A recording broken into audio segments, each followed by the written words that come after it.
Selamat datang di Rumah Official bersama Serius Pratomohat. Dan ini adalah 5 fakta kemenangan dramatis Garuda Muda versus Honduras. Tim nasional Indonesia U17 sukses menutup perjuangan mereka di fase grup H Piala Dunia U17 2025 dengan kepala tegak. Skuad Garuda Muda asuhan Nova Arianto berhasil meraih kemenangan tipis 2-1 atas Honduras dalam laga pamungkas di lapangan latihan 2 Aspirzon pada Senin 10 November 2025. Kemenangan ini didapatkan berkat gol penalti Evandra Floresta di menit ke-52 yang dibalas cepat oleh Honduras sebelum akhirnya sepakan keras Fadli Alberto memastikan 3 poin krusial untuk Indonesia. Kemenangan bersejarah ini tentunya membuka peluang Garuda Muda untuk melangkah ke babak 32 besar meski harus menunggu hasil dari pertandingan lain. Kemenangan 2-1 atas Honduras ini tidak hanya sekedar hasil akhir tetapi juga syarat makna dan menciptakan sejumlah fakta menarik.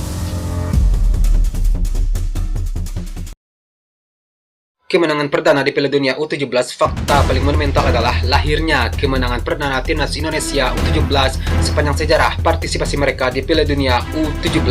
Setelah debut minor di edisi tahun 2023 sebagai tuan rumah, seri 1 kalah dan tanpa sekalipun merasakan kemenangan, Nazril Alvaro dan kawan-kawan akhirnya sukses memecahkan kebuntuan bersejarah ini di Qatar tahun 2025.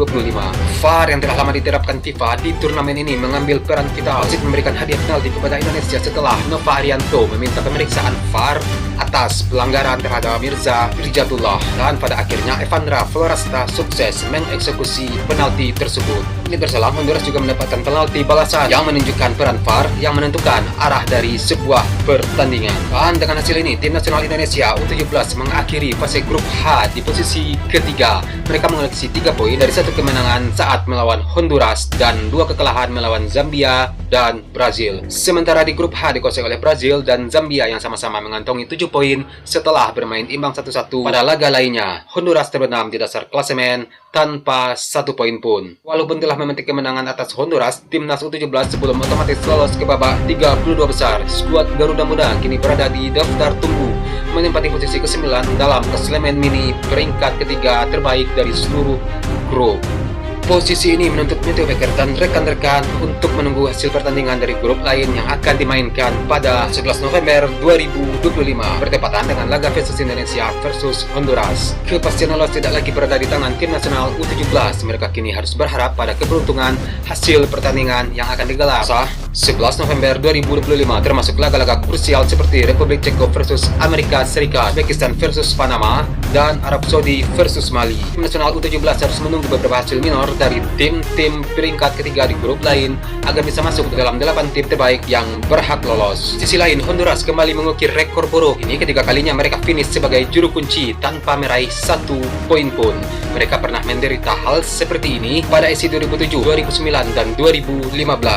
Hal ini terasa menyakitkan bagi Honduras karena harus menelan pil pahit setelah 2 edisi gagal lolos kualifikasi pada tahun 2019 dan tahun 2023. Dengan kemenangan atas Honduras ini sekaligus memberikan harapan kepada Zahabi Goli dan kawan-kawan untuk lolos ke fase gugur. Tak usah berharap banyak karena peluangnya begitu tipis. Tim nasional Indonesia U17 harus berharap tim-tim yang memperebutkan 8 slot di klasemen mini peringkat terbaik agar kalah secara telak. Situasi ini akibat tim nasional U17 memiliki selisih gol -5 meski mengantongi 3 poin.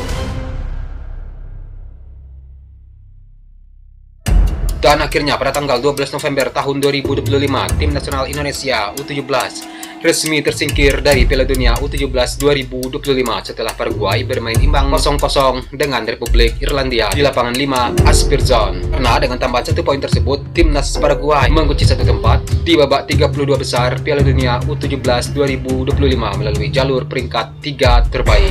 Kemenangan Paraguay ini otomatis membuatkan Tim Nasional Indonesia U17 untuk lolos ke babak 32 besar turnamen tertutup. Setelah Uganda mengalahkan Prancis 1-0 di grup K, posisi Timnas U17 dalam klasemen peringkat 3 terbaik turun dari posisi 9 ke 10.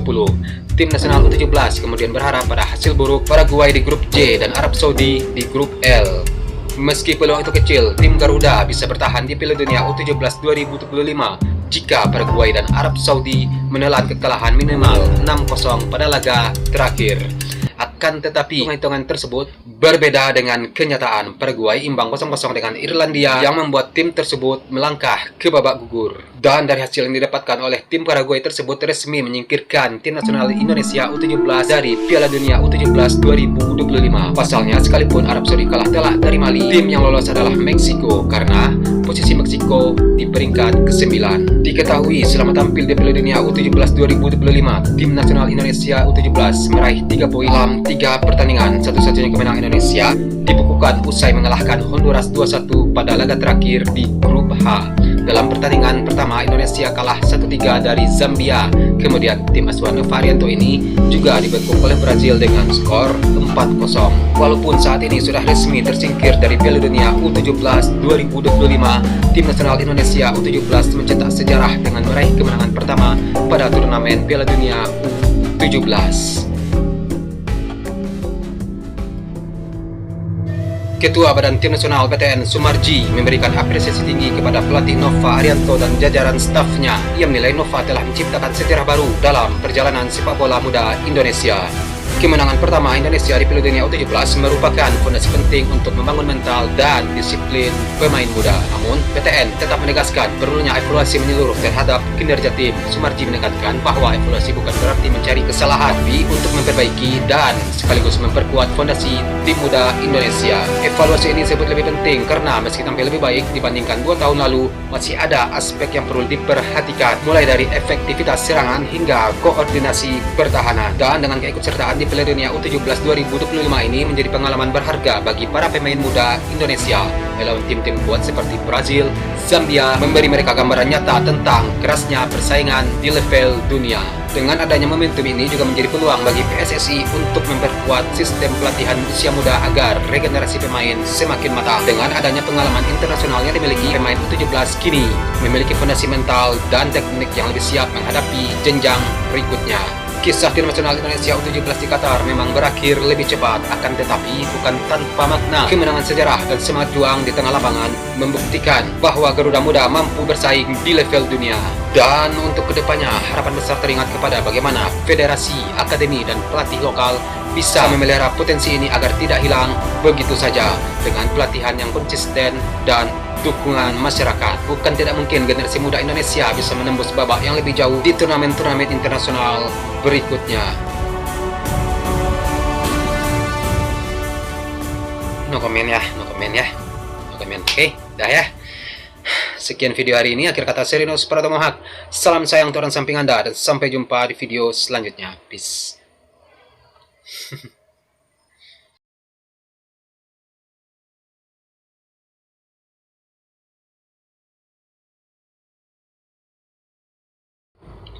Oke, udah.